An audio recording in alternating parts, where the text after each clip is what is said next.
They were able to get a second half lead with the areas of points in the paint. They shot 30 free throws in the second half. 22 of those were from points, and they were 3 for 4 from the three. And that kind of negated our momentum. It's hard and difficult, especially the first 8 points or the first 4 calls to get them to the free throw line. But we knew coming out of halftime what was going to happen because they shot 0 free throws in the first half. We just couldn't negate and not foul in those situations.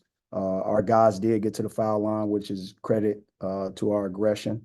We did have a positive assist to turnover ratio, but we had some costly turnovers that led to 5 of their points. But I'm proud of our team. We held the lead for 19 minutes and 16 seconds to their 17 minutes and 59 seconds. And, you know, sometimes the ball bounces a certain way, and in that second half, the ball bounced a certain way, and we wasn't able to get those loose balls. And again, I credit Ole Miss and Coach Beard and his program. All right, questions for Coach Gates and Sean East?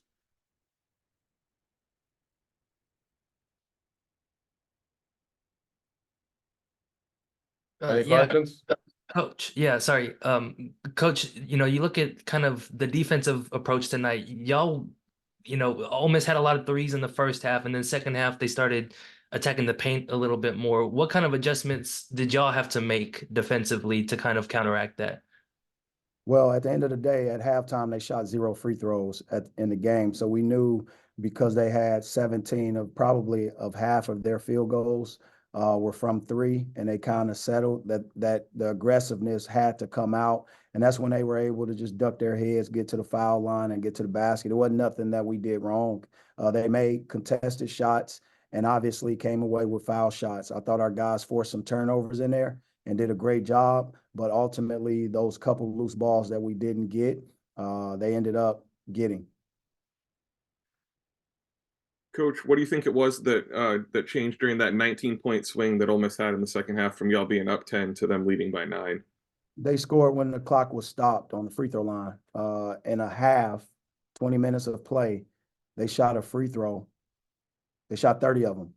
So that's the difference. 30 free throws in 20 minutes. I mean, that's a free throw every 30 seconds.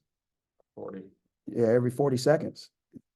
You can't defeat that.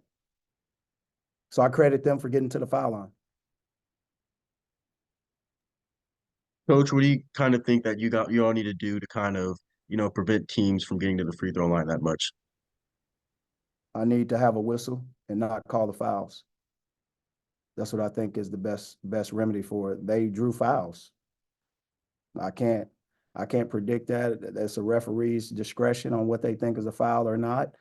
I thought Bates did come away with several aggressive plays to the basket that he did not get foul calls on. I do know that. A guy that averages 20 points a game, close to, in play. He was aggressive in the basket, no different than the other plays, and he just didn't come away with the whistle. But I thought our guys did a good job ignoring and playing through a road crowd, which was a great crowd. The adversity, they did a great job facing that. And, again, they made tough shots. They got to the foul line and points in the paint. That's the game in the second half. The second half, we were able to get to the free throw line 19 times, and it was a physical game. I thought Ole Miss decided to stop shooting jump shots, duck their head and play physical, and we were doing the same thing, ducking our heads and playing physical. We only shot 11 threes, guys. 11 threes, only 8 turnovers. So at the end of the day, we knew what we needed to do, and that's attack the paint. We ended up with 30 points in the paint. They ended up with 20, okay? 16 of their points in the paint came in the second half. So at the end of the day, I just thought with the momentum we had, our guys did a tremendous job following our game plan. And sometimes the cards are dealt the way they are dealt. Yeah, Sean, Coach just mentioned, y'all had a pretty low amount of 3-point attempts. Was kind of attacking more of the interior part of the game plan, or was it more just what Ole Miss was giving you defensively tonight? I would just say a little bit of both. I mean, we don't. I mean, we haven't been shooting as good from the three lately, so we just been practicing on getting downhill driving, playing physical. So, but they also was giving us the paint. They was closing out on us pretty hard. They know we got a few shooters. Tamar Bates, Nick Honor was shooting it well, and also Noah Carter. So, but I mean, we was just attacking downhill and trying to get fouls, and I think we did a good job of that. We just came up a little bit short. What a great game by Jordan Butler. I thought we saw him grow up today. He did a tremendous job. He played 27 minutes. I think that's a season high for him possibly.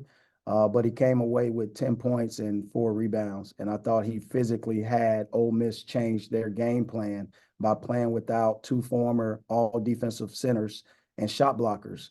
And when you're able to do that as a freshman and make a team go small, that's a tremendous deal. And Aiden Shaw as well. Aiden Shaw had 10 points, 5 rebounds. Those 2 guys did an unbelievable job tonight.